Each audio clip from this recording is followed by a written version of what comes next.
मनीष सिसोदिया इस्तीफा दो, मनीष सिसोदिया गद्दी छोड़ो। मैं आदेश जी से निवेदन करूंगा कि वो आए और हम सबको संबोधित करें। आदेश जी संघर्ष करो, आदेश जी आगे बढ़ो। आदरणीय आदेश जी।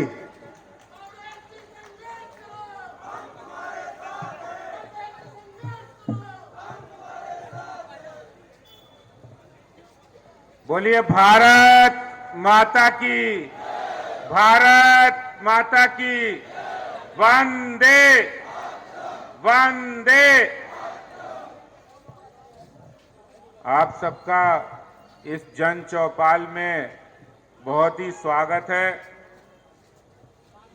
आज जन चौपाल के माध्यम से आज एक बहुत बड़ा सवाल दिल्ली और देश के अंदर गूंज रहा है। वो सवाल कि दिल्ली में शराब की नई नीति, जिसका भी कुछ दिन पहले गुणगान बखान करते हुए दिल्ली सरकार के मुख्यमंत्री और मंत्री और स्वयं मनीष सिसोदिया जी इसका गुणगान करते थकते नहीं थे। वो कहते थे ये नई जो शराब नीति आई है उससे दिल्ली को हजारों करोड़ रुपए का फायदा होने वाला है, इससे दिल्ली की खजाने भर जाएंगे और हम दिल्ली की जनता को बहुत सारे काम इस खजाने से करके देंगे। लेकिन जिस दिन से शराब नीति बनी थी, पहले दिन से ही भारतीय जनता पार्टी के कार्यकर्ताओं ने इसका विरोध किया था और उसी समय सिसोदिया और केजरीवाल जी को कहा था ये आपकी नई शराब नीति, आबकारी नीति दिल्ली को बर्बाद कर देने वाली नीति है, इसको वापस ले लीजिए। बताइए बंधुओं, भाइयों बहनों, कहा था कि नहीं कहा था बीजेपी ने? जोर से बोलिए। बोला था ना कि शराब नीति खराब नीति है, इसको वापस लीजिए। बोलिए भाई, पीछे बोलो, कहा था कि नहीं कहा था? चक्का जाम किया था, शराब के ठेके बंद कराए थे, हस्ताक्षर अभियान चलाया था। लेकिन केजरीवाल सरकार की जू नहीं रेंगी। क्यों? भाइयों और बहनों, जो सरकार बहरी हो जाए, जो सरकार जनता की आवाज को सुनना बंद कर दे, इसका सीधा अर्थ है कि जरूर दाल में कुछ काला है। वो जनता की आवाज जब सुनना बंद कर देती है सरकार, इसका सीधा अर्थ है वो सुनना नहीं चाहते, उन्हें शराब माफिया की मदद करनी है। सरकार आम आदमी पार्टी के मुख्यमंत्री अरविंद केजरीवाल और उनके खास सिसोदिया जी चला रहे थे और वो जनता के लिए चुने गए थे और फायदा किसका करा रहे थे? शराब माफिया का। किसका फायदा करा रहे थे? शराब माफिया को कैसे हजारों करोड़ दिल्ली के जनता की खून पसीने की गाड़ी कमाई का पैसा कैसे शराब माफिया को लुटाया जाए, इसकी तैयारी हो चुकी थी। और आज मैं ये जन चौपाल के माध्यम से जो पटपड़गंज विधानसभा में जो मनीष सिसोदिया के क्षेत्र में हो रही है, इसके माध्यम से आप लोगों को बताना चाहता हूं। सिसोदिया जी कहते हैं बहुत सारे दिल्ली की बातें करते विकास की। आपको पता है यही सिसोदिया जी जब शराब की नई नीति लाए थे, उस दिन पहली प्रेस कॉन्फ्रेंस की थी। तो एक पत्रकार ने पूछा, सिसोदिया जी ये पुरानी जो शराब की नीति जिसमें 250 शराब के ठेके हैं, ये तो बहुत अच्छी है। पूरे देश के कई राज्यों ने पुरानी वाली शराब नीति से वो काम कर रहे हैं, फिर आप नई शराब नीति क्यों लाना चाहते? तो आपको पता सिसोदिया जी ने क्या कहा? सिसोदिया जी ने कहा हम शराब के इक्वल डिस्ट्रीब्यूशन चाहते हैं, हम नहीं चाहते हैं कि दिल्ली का कोई युवा, कोई महिला अगर वो शराब लेना चाहती है तो उसे दूर जाना पड़े, उसके पास में ही ठेका होना चाहिए। कितनी शर्म की बात है, ये सिसोदिया जी का जवाब है, ये रिकॉर्डेड जवाब है। उन्होंने कहा हम बराबर दूरी से हर गली मोहल्ले पे शराब के ठेके खोलकर सबको नजदीक से शराब मिले, इसका इंतजाम करना चाहते। अरे सिसोदिया जी, आपको शर्म नहीं आई उस समय ये कहते हुए कि आपको दिल्ली की जनता ने सबको बराबर का पानी मिले इसके लिए चुना था? बताइए, इसी के लिए तो चुना था, सबको साफ पानी मिले। पीछे से आवाज आनी चाहिए, बताओ, इसी के लिए चुना था ना? अंकल जी आप बताइए, इसी के लिए चुना गया था ना कि सबको साफ पानी मिले, सबको बराबर पानी मिले, सबको जरूरत का पानी मिले, इसके लिए चुना था। सबको सीवर का व्यवस्था सुधार हो, मजबूत हो, इसके लिए चुना था। सबको जब बस सर्विस अच्छी होगी, जो बस सुविधा ट्रांसपोर्ट सिस्टम बेहतर होगा, तो हर मां बहन बुजुर्ग समय पर जा सकेगा अपने काम पर, इसके लिए चुना गया था। लेकिन उन्हें तो शराब माफिया से मिलकर भ्रष्टाचार करना था, इसलिए दलीलें भी देखिए कैसी कैसी दे रहे थे। मैं आपको बताना चाहता हूं, ये नई शराब की नीति जिसकी वो कह रहे थे हजारों करोड़ रुपए इसके प्रॉफिट हो गए, जैसे ही सीबीआई की जांच हुई वैसे ही तुरंत शराब नीति को वापस ले लिया। अरे भाई सिसोदिया जी, ये बताओ, जब इतनी अच्छी नीति थी, जब हजारों करोड़ रुपए दिल्ली के खजाने भरने वाले थे, तो ये शराब नीति आपने वापस क्यों ली? जवाब है उनके पास क्या? बताओ जी, जवाब है? अभी तक जवाब दिया? पूरे देश और दिल्ली की जनता ये सवाल कर रही है, सिसोदिया जी बता तो दो, इतनी अच्छी शराब नीति आपने बनाई थी तो वापस क्यों ली? और इस बात का भी उनके पास कोई जवाब नहीं है कि उन्होंने दिल्ली की जनता के आवाज को सुनना बंद करके ड्राई डे की संख्या घटाकर 3 कर दी। 21 थे ड्राई डे, कितने थे? 21। कौन कौन से? होली, दीपावली, गुरु नानक जयंती, गुरु गोविंद सिंह जयंती, महावीर जयंती, रामनवमी, मुहर्रम और जितने त्योहार, जिन त्योहारों पर ज्यादा से ज्यादा शराब की बिक्री हो, इसलिए 21 से घटा के 3 कर दिए। और पता कमीशन कितना बढ़ा दिया? एक कमेटी बनाई थी सिसोदिया जी ने, दिल्ली सरकार ने, कि इस कमेटी की रिपोर्ट आएगी उसी हिसाब से काम करेंगे। उस कमेटी ने कहा था शराब के ठेकेदारों को आधा % कमीशन होना चाहिए, और पता कितना किया? 12%। पूरी दिल्ली में 20,000 करोड़ रुपए की शराब सालाना बिकती है, इसका 12% 2400 करोड़, 2,500 करोड़ हुआ। और ये तय हुआ आधा माल हमें दे दो और बाकी तुम ले लो। यही असली कारण था सिसोदिया जी, जो आप शराब की नीति को वापस नहीं लेना चाहते थे। लेकिन जैसे ही सीबीआई जांच हुई, पोल खुल गई, और वो पोल खुल गई और डर हो गया कि अब तो भ्रष्टाचार किया है तो पकड़े जाएंगे। मैं सिसोदिया जी और आम आदमी पार्टी सरकार से कहना चाहता हूं, अगर बेईमानी की है, अगर भ्रष्टाचार किया है, अगर जैसे जैसे आपके राज खुलेंगे, जैसे जैसे घोटाले का पर्दा पास होगा, जैसे जैसे खुलेगी इस घोटाले की कड़ी, वैसे वैसे सिसोदिया जी पास आ रही हथकड़ी, चिंता मत करिए। जैसे जैसे इस घोटाले के खुल रही है कड़ी, सिसोदिया जी आपके पास आ रही है हथकड़ी। दिल्ली की जनता की, ईमानदार जनता के टैक्स की गाड़ी कमाई का पैसा जो आपने शराब माफिया को लुटाया है, उसका जवाब देना पड़ेगा। अब इनके पास जवाब नहीं है। कह रहे हमने तो इतना कर दिया, स्कूल खोल दिए, ये कर दिया, इसलिए हमें मोदी जी परेशान कर रहे।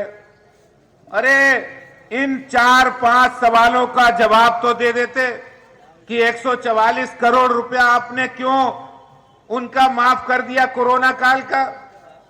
कह रहे कोरोना काल में उनकी बिक्री कम हुई, इसलिए उनका घाटा सरकार उठाएगी, तो जो 144 करोड़ रुपए सरकार में जमा होना था वो हमने माफ कर दिया।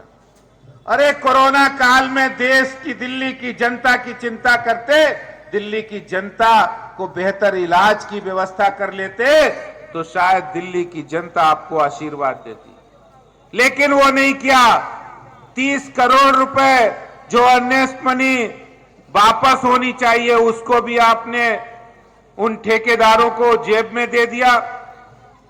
शराब माफियाओं को रिहायशी इलाकों में, अभी मुझे बता रहे थे जिलाध्यक्ष जी कि यहां आम आदमी पार्टी का कार्यालय के सामने ठेका खुलवाया। ठेके कैसे ज्यादा से ज्यादा खुले, इसके लिए आम आदमी पार्टी के विधायक, वहां के कार्यकर्ता सब लग गए, दुकानें ढूंढवाने लगे कि यहां दुकान ढूंढ लो, यहां हम शराब का ठेका खोलेंगे। अरे शर्म आनी चाहिए आम आदमी पार्टी दिल्ली सरकार को, जिस सरकार को लोगों को बेहतर व्यवस्थाएं करनी थी, वो सरकार यहां दिल्ली के कोने कोने में रिहायशी इलाकों में शराब के ठेके खोलने का काम किया। बताइए, यहां पटपड़गंज में, यहां पर मुझे बता रहे थे, कौन सी जगह थी, जगह का नाम, यहां बता रहे कि आम आदमी पार्टी के जो मनीष सिसोदिया जी विधायक हैं, उस कार्यालय, कैंप कार्यालय के सामने ठेका खुलवाया। यहां की युवाओं को, महिलाओं को मैं अभी बताना चाहता हूं, मैं देवली गया था कुछ दिन पहले, एक महिला मिली, बड़ी परेशान थी, आंखों में आंसू थे, उनके पास एक कागज था। मैंने माताजी कहा आप क्यों परेशान हैं? बोले बेटा, मेरा जो बेटा है वो बीमार है, अस्पताल में है। मेरे पति कुछ दिन पहले गुजर गए थे, घर में 2 बेटियां हैं, बेटा ही कमाने वाला था है, और वो भी बीमार हो गया। मैंने कहा क्यों बीमार हो गया? बोले कि देवली में, हमारी कॉलोनी में जब से शराब की दुकान खुली है, तब से वो बहुत ज्यादा पीने लगा है, बहुत ज्यादा पीने लगा, जिसकी वजह से वो बीमार हो गया। अब वो अपने काम पर भी नहीं जा पा रहा है, जिसके कारण से घर में खाने को भी लाले हैं, 2-2 बेटियां हैं, उनकी शादी भी करनी है।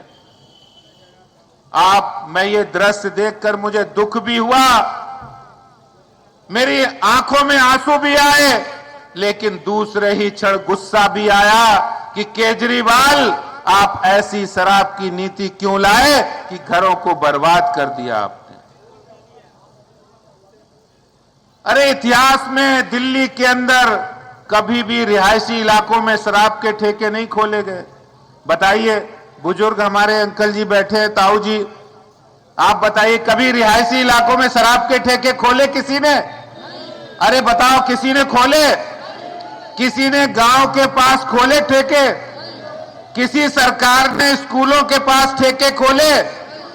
किसी सरकार ने कोई धार्मिक स्थल, मंदिर, मस्जिद, गुरुद्वारे के पास कभी शराब के ठेके खोले?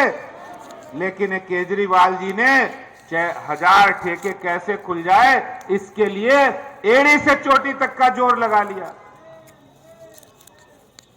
भ्रष्टाचार किया है, और वो सारी बातें अब सामने आ रही हैं, सारी कड़ियां सामने आ रही है। आज तो देश और दिल्ली की जनता कह रही है कि आप नहीं, ये आप नहीं, पाप है, भ्रष्टाचार की बाप है और दिल्ली और देश की जनता के लिए अभिशाप है। आप नहीं पाप है, भ्रष्टाचार की बाप है, दिल्ली और देश की जनता के लिए अभिशाप है। और आपको बताता हूं मैं, ये वही लोग हैं जो महात्मा गांधी की इतनी बड़ी तस्वीर लेके हाथ में तिरंगा और ईमानदारी की कस्में खाते थे। आपको पता, अगर किसी ने पढ़ी हो, केजरीवाल जी ने एक किताब लिखी है स्वराज, पढ़ लेना, आप गूगल पे सर्च कर लेना। उस किताब में केजरीवाल ने स्वयं लिखा है कि हम आएंगे तो दिल्ली में कोई भी शराब का ठेका नहीं खुलने नहीं देंगे। उसमें उन्होंने आगे लिखा है कि जब शराब का नया ठेका खुलता है तो वहां पर अफसर और नेता मिलकर पैसे खाते हैं, तभी खुलता है। ये खुद केजरीवाल ने लिखा है। तो जब एक ठेका खुलने में अफसर और नेता मिलकर पैसा खा रहे हैं तो केजरीवाल जी आपने तो हजारों ठेके खोलने की मंजूरी दे दी। कितना बड़ा भ्रष्टाचार किया है। बहुत सारे भ्रष्टाचार की कहानी है, दिल्ली जल बोर्ड की भी है।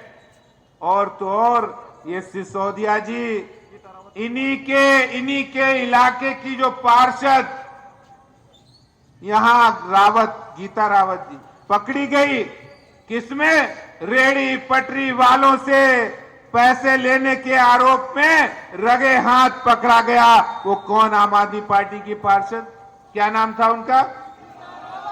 ऐसे भ्रष्टाचारियों को संरक्षण देने का काम यहीं के उप मुख्यमंत्री जो यहां से विधायक हैं वो कर रहे थे। और अब आम आदमी पार्टी कह रही हमारे तो विधायकों को खरीद रहे, हमारे लिए ये कर रहे हैं। अरे केजरीवाल जी, झूठ बोलने की आपने तो इंतहा कर दी। झूठ बोलने की फैक्ट्री, झूठ बनाने की फैक्ट्री अगर कोई है इस देश में तो वो आम आदमी पार्टी है।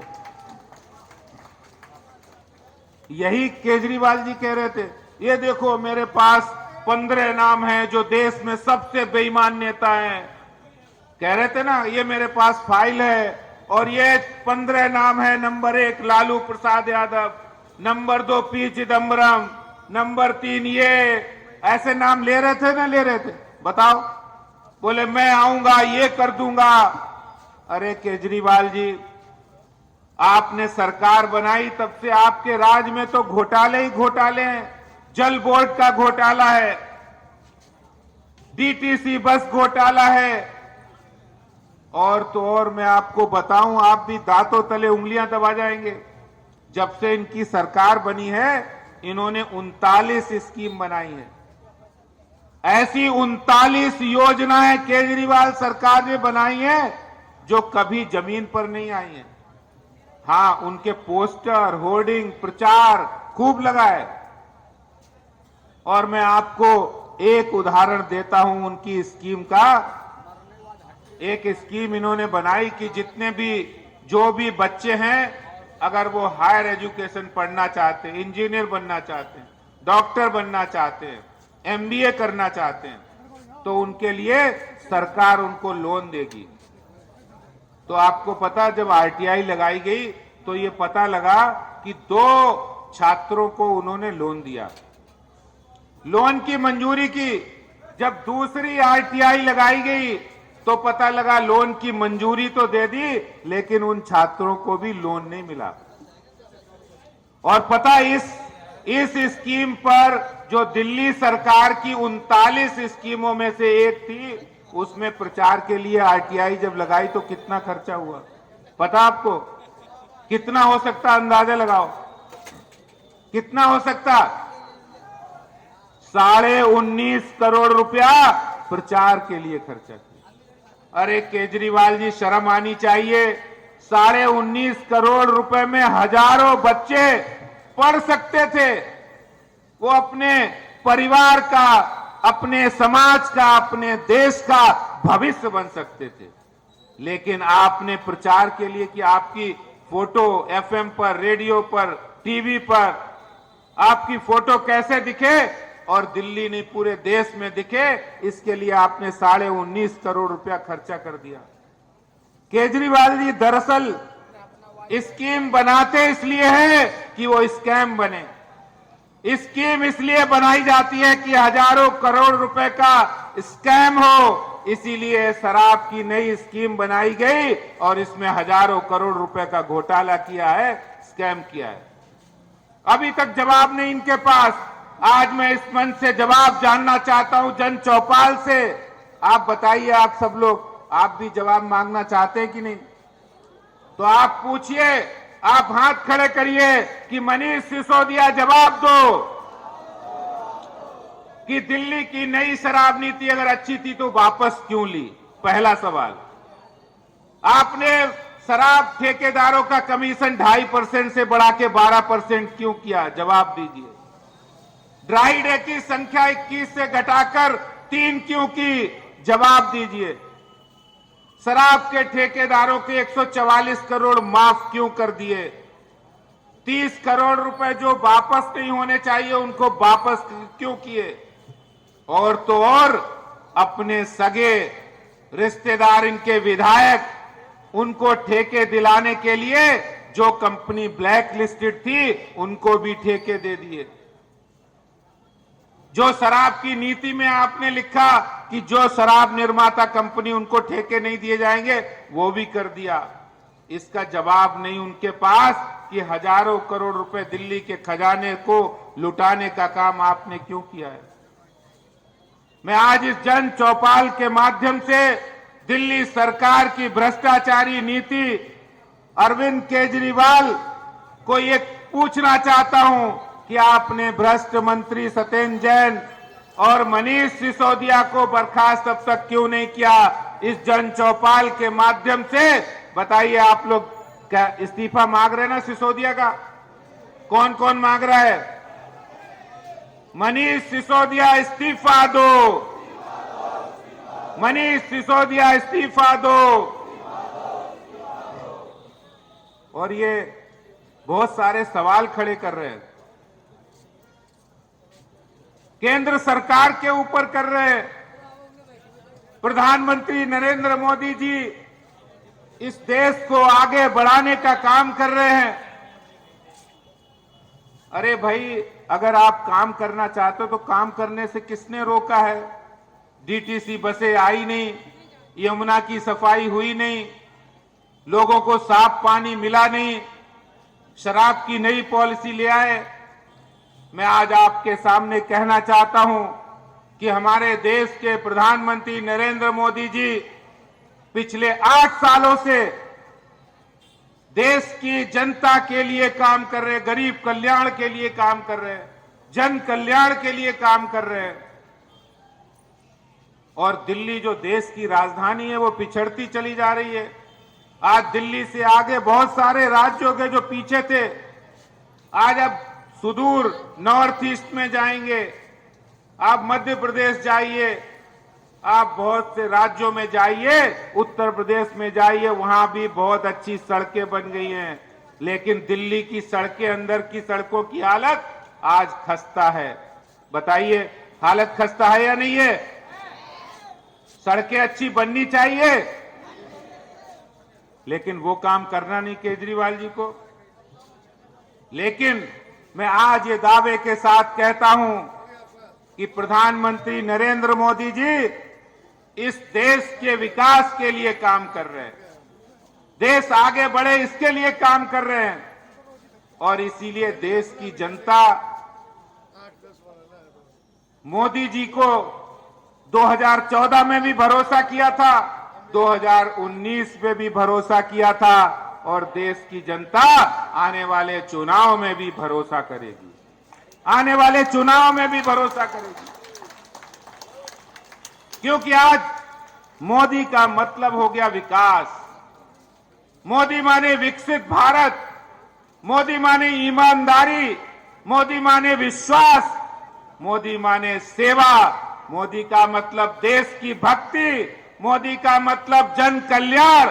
नरेंद्र मोदी माने गरीब कल्याण, मोदी माने किसान कल्याण, मोदी माने मातृशक्ति का सम्मान, मोदी माने आयुष्मान भारत, मोदी माने उज्ज्वला, मोदी माने उजाला, मोदी माने कमिटमेंट, मोदी माने कन्विक्शन, मोदी माने देश की सुरक्षा, और मोदी का मतलब है तिरंगे का सम्मान, मोदी का मतलब है जनता का ध्यान, और मोदी का मतलब है जन भागीदारी, मोदी का मतलब है समावेश, और अंत में कहूंगा मोदी का अर्थ है सबका साथ, सबका विकास, सबका विश्वास और सबका प्रयास।